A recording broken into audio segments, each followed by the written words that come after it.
اعوذ باللہ من الشیطان اللعین الرجیم بسم اللہ الرحمن الرحیم۔ الحرمین پبلشرز، کراچی، پاکستان کی شائع کردہ تفسیر پارہ جس کے مؤلف سید ذوالفقار علی زیدی صاحب ہیں، آپ کی سماعت کے لیے ہدیہ کی جا رہی ہے۔ آج اس سلسلے میں سورۃ التین کے بارے میں جو لکھا گیا ہے اس تفسیر میں وہ پڑھا جائے گا۔ یہ سورہ مکے میں نازل ہوا۔ نزولی ترتیب کے لحاظ سے اس کا نمبر 29 ہے اور موجودہ ترتیب کے لحاظ سے اس کا نمبر 95 ہے۔ اس سورہ کی پہلی آیت کی مناسبت سے اس سورہ کا نام تین ہے۔ فضائل و خواص اس سورہ کے بہت ہیں۔ حضرت امام جعفر صادق علیہ السلام نے فرمایا کہ جو شخص اپنی واجب و مستحب نمازوں میں سورہ والتین کی تلاوت کرے گا تو انشاءاللہ اس کی خواہش اور رضایت کے مطابق اسے جنت ملے گی۔ موضوعات اس سورہ کے اور مضامین انشاءاللہ قرآن کی آیات کی یعنی اس سورہ کی آیات کی تلاوت اور ترجمے کے ساتھ پیش کیے جائیں گے۔ ابتدائی چند آیات کی تلاوت کا شرف میں حاصل کر رہا ہوں۔ اعوذ باللہ من الشیطان اللعین الرجیم، بسم اللہ الرحمن الرحیم۔ والتین والزیتون وطور سینین وہذا البلد الامین لقد خلقنا الانسان فی احسن تقویم ثم رددناہ اسفل سافلین الا الذین آمنوا وعملوا الصالحات فلہم اجر غیر ممنون وما یکذبک بعد بالدین الیس اللہ بأحکم الحاکمین۔ اس سورہ کی آیات ہی کل 8 ہیں جن کی تلاوت کا شرف میں نے حاصل کیا۔ اب اس کا ترجمہ پیش کر رہا ہوں۔ لکھا ہے: قسم ہے انجیر اور زیتون کی اور طور سینین کی اور اس امن والے شہر کی، تحقیق ہم نے انسان کو بہترین اعتدال میں پیدا کیا، پھر ہم نے اسے پسترین حالت کی طرف پلٹا دیا، سوائے ان لوگوں کے جو ایمان لائے اور نیک عمل کرتے رہے، بس ان کے لیے بے انتہا اجر ہے۔ پس اس کے بعد روز جزا کے بارے میں کون سی چیز تجھے جھٹلانے پر آمادہ کرتی ہے؟ کیا اللہ حاکموں میں سب سے بڑا حاکم نہیں ہے؟ ان آیات میں جو الفاظ استعمال ہوئے ان کے معنی جو تفسیر میں لکھے ہیں وہ پیش کی جا رہے ہیں۔ والتین انجیر کی قسم، والزیتون زیتون کی قسم، وطور سینین طور سینین کی قسم، وہذا اور اس البلد شہر، الامین امن والے، لقد بے شک خلقنا ہم نے پیدا کیا انسان کو احسن بہترین تقویم صورت میں، ثم پھر رددناہ پلٹا دیا، اسفلا پسترین سافلین حالت، الا سوائے الذین ان لوگوں کے آمنوا جو ایمان لائے، وعملوا الصالحات اور جنہوں نے نیک اعمال بجا لائے، فلہم پس ان کے لیے اجر صلہ غیر نہیں ہے ممنون ختم ہونے والا، فما پس کون سی چیز یکذبک تجھے جھٹلانے پر آمادہ کرتی ہے، بعد اس کے بعد بالدین دین، لیس اللہ کیا اللہ نہیں ہے بے احکم ہے سب سے بڑا حکمران، الحاکمین تمام حکمرانوں میں سے۔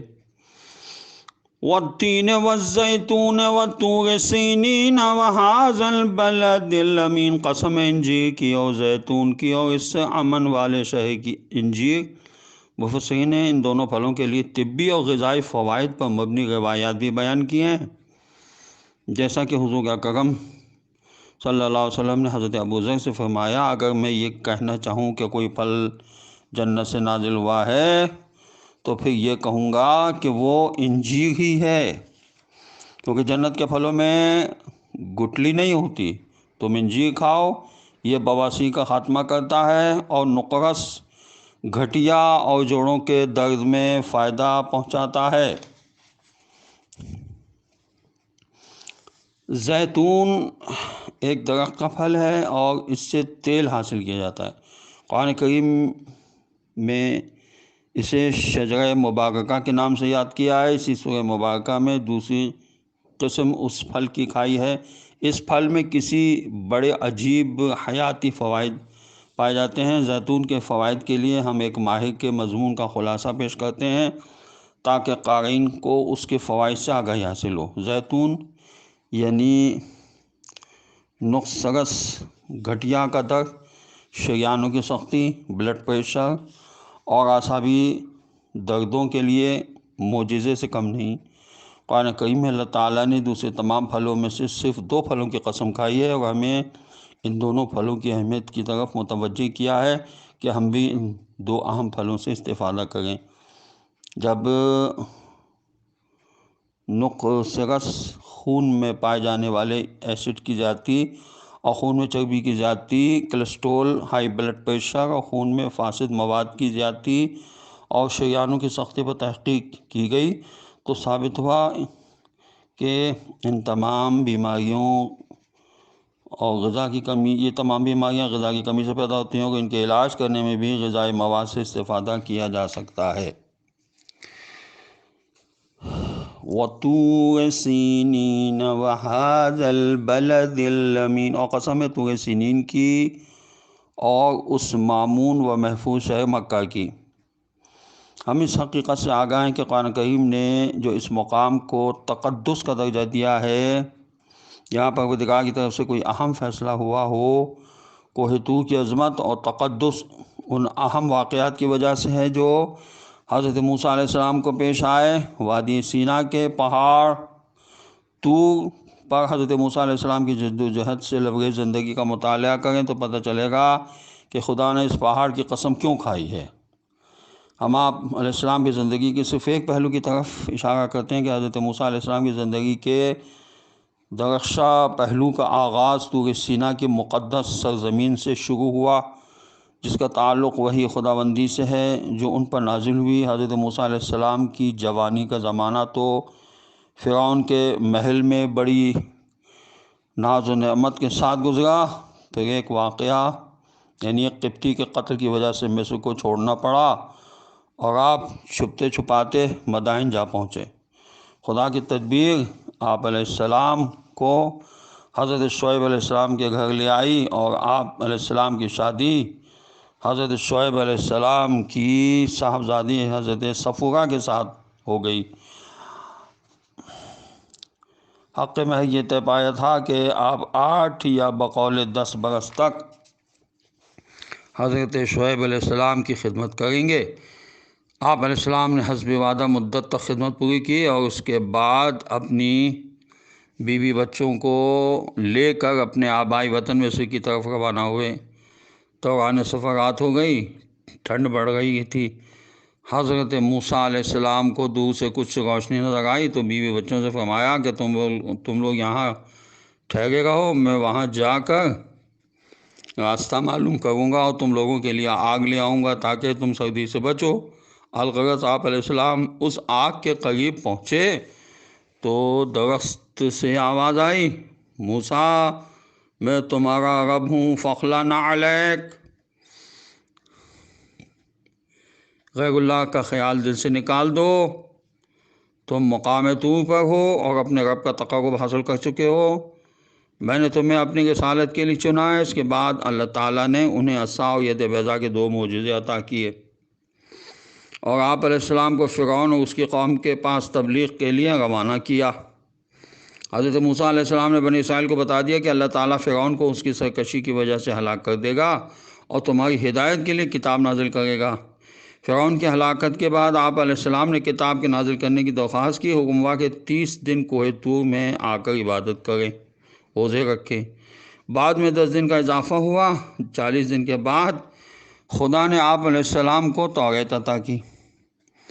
آپ علیہ السلام کی قوم بنی اسرائیل نے خدا کو دیکھنے کی درخواست کی اور اس پر اصرار کیا، تو آپ علیہ السلام نے ان میں سے 70 افراد کا انتخاب کیا۔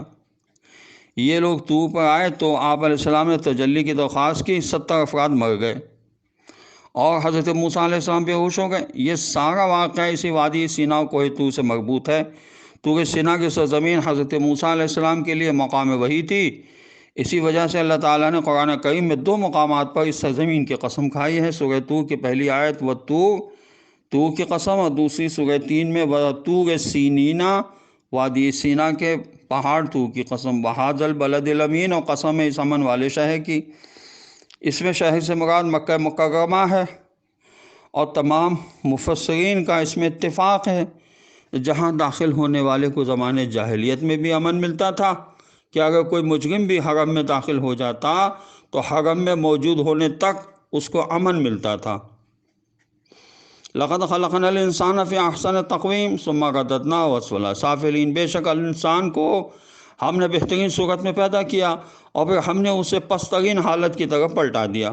خدا کے پسندیدہ اور انسانوں کے لیے مفید ترین 2 پھلوں کی قسم اور 2 متبرک مقامات کی قسم کھانے کے بعد اللہ تعالیٰ نے اس قسم کے جواب کے طور پر فرمایا کہ بے شک ہم نے انسان کو بہترین صورت اور توازن میں پیدا کیا، یعنی آیت کریمہ انسان کو اس کی حیثیت یعنی بہترین صورت رکھنے کی طرف متوجہ کرتی ہے کہ اے انسان، ہم نے تمہیں بہترین صورت میں پیدا کیا۔ خدا کے مخلوقات میں جن، فرشتے، چوپائے، اعلیٰ حضر قیاس تمام مخلوقات میں توازن، اعتدال اور شکل و صورت کے اعتبار سے انسان کو یہ شرف عطا کیا کہ وہ بہترین صورت کا حامل ہے۔ انسان روحانی پہلو سے اشرف المخلوقات اور ظاہری اعتبار سے احسن تقویم کا حامل ہے۔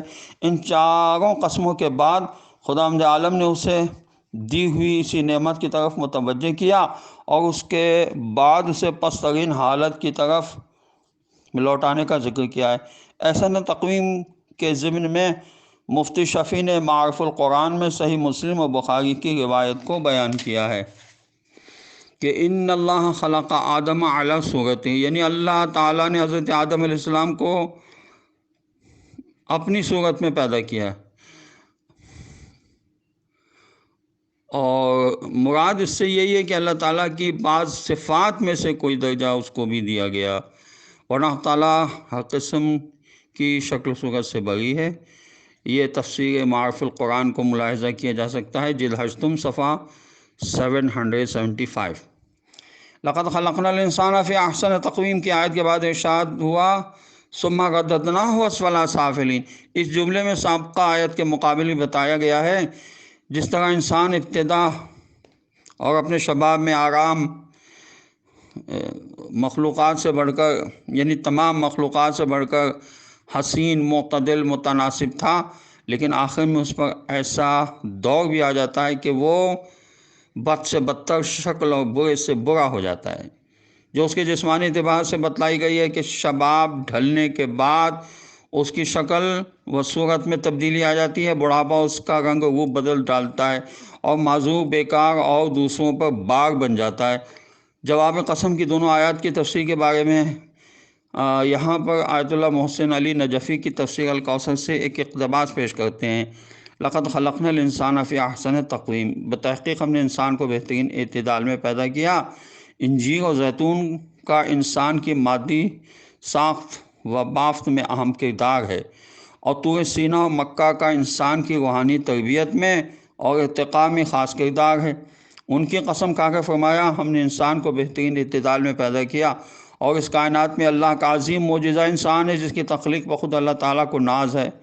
احسن کا مطلب ہے دیگر مخلوقات سے بہتر تقویم، قیام سے ہے جو پائیدار اور بہترین استحکام کے معنی بھی دیتا ہے۔ تقویم کا لفظ تسویہ، تعدیل سے بالاتر مرحلے کا نام ہے، جیسا کہ الذی خلقک فسواک فعدلک۔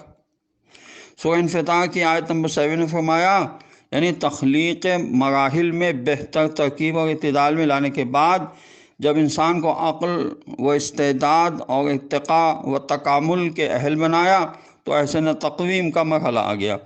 باقی مخلوقات میں ایک حد تک تسویہ اور تعدیل موجود ہے، لیکن ان میں احسن تقویم موجود نہیں ہے، اس لیے وہ ارتقاء کی قابلیت نہیں رکھتے۔ اگر انسان احسن تقویم کے تقاضوں پر چلتا ہے تو اس کا درجہ اعلیٰ علیین میں ہوگا اور ابدی سعادت حاصل کر سکے گا۔ دوسری صورت میں اس کا مقام اسفل سافلین میں ہوگا۔ ثم رددناہ اسفل سافلین، پھر ہم نے اسے پسترین حالت کی طرف پلٹا دیا۔ احسن تقویم کی اوج پر فائز ہونے کی اہلیت رکھنے والا انسان اگر اس مقام کا لحاظ نہیں رکھے گا تو احسن تقویم کے اوج سے نیچے اسفل سافلین کی کھائی میں جا گرے گا، یعنی پس لوگوں میں سے بھی پس ترین ہو جائے گا۔ اولئک کالانعام بل ہم اضل، اور یہ شخص چوپایوں کی طرح اسفل سافلین میں ہوگا۔ یہ سورہ اعراف کی آیت 79 ہے۔ بل ہم اضل، بلکہ وہ مویشیوں سے زیادہ گمراہ اور اسفل میں ہوگا۔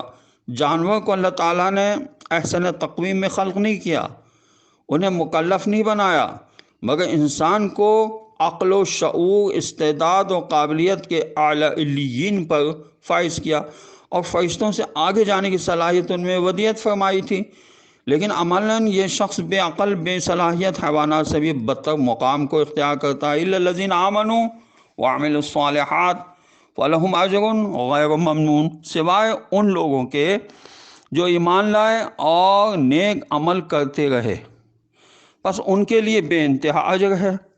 البتہ ایمان اور عمل صالح والے احسن تقویم کی منزل کو نہیں چھوڑتے، یعنی جو ارتقائی صلاحیتیں ان میں ودیت کی گئی تھیں ان سے بھرپور استفادہ کرتے اور ارتقائی مراحل طے کرتے ہیں اور اس اجر کے مستحق ٹھہرتے ہیں جو دائمی اور ختم نہ ہونے والا ہے۔ اجر غیر ممنون سے یہ نتیجہ اکثر ہو سکتا ہے کہ اسفل سافلین سے مراد عذاب علیم ہے۔ وما یکذبک بعد بالدین الیس اللہ باحکم الحاکمین، بس اس کے بعد روز جزا کے بارے میں کون سی چیز تجھے جھٹلانے پر آمادہ کرتی ہے؟ نتیجہ کلام یہ ہے کہ جب کچھ لوگ اسفل سافلین کے اور کچھ لوگ بے انتہا اجر کے مستحق ہیں، تو یہ کیسے ممکن ہے کہ کوئی روز جزا نہ ہو اور یہ دونوں گروہ یکساں ہوں؟ سورہ سجدہ کی آیت نمبر 18 میں ارشاد ہوا، کیا ہم ایمان لانے اور اعمال صالح بجا لانے والوں کو زمین میں فساد پھیلانے والوں کی طرح قرار دے دیں یا اہل تقویٰ کو بدکاروں کی طرح قرار دے دیں؟ یہ ارشاد ہوا بھلا جو مومن ہے وہ فاسق کی طرح ہو سکتا ہے؟ یہ دونوں برابر نہیں ہو سکتے۔ تفسیر الکوثر کی جلد دہم صفحہ 217 اور 218 پر لکھا ہے، یکذبک میں خطاب رسول خدا صلی اللہ علیہ وسلم سے ہے، اے رسول صلی اللہ علیہ وسلم، کوئی بات ایسی ہے جو روز جزا کے بارے میں آپ کی تکذیب کرے؟ یعنی آپ کی تکذیب کرنے پر ان کے پاس کون سی دلیل ہے؟ الیس اللہ باحکم الحاکمین، کیا اللہ تعالیٰ فیصلہ کرنے والوں میں سب سے زیادہ مضبوط فیصلہ کرنے والا نہیں ہے؟ اگر فاسق و مومن برابر ہو جائیں اور کوئی جزا و سزا نہ ہو تو اس سے لازم آتا ہے کہ اللہ تعالیٰ بہتر فیصلہ کرنے والا نہیں ہے۔ اللہ کے ہاں سب یکساں ہیں۔ دنیا میں تو فاجر و ظالم کا فیصلہ نہیں ہوتا، اور اگر آخرت میں بھی نہ ہو تو یہ نظام عبث ہو کر رہ جائے گا۔ خداوند عالم ہم کو یہ توفیق عطا فرمائے کہ ہم قرآن کو پڑھیں، سمجھنے کی کوشش کریں اور اس پر عمل کریں، اور وارث قرآن حضرت امام زمانہ عجل اللہ تعالی فرجہ شریف کے ظہور میں تعجیل ہو، اور خداوند عالم ہم کو یہ توفیق نصیب کرے کہ ہمارا شمار ان کے اعوان و انصار میں ہو۔ والسلام علیکم ورحمۃ اللہ وبرکاتہ۔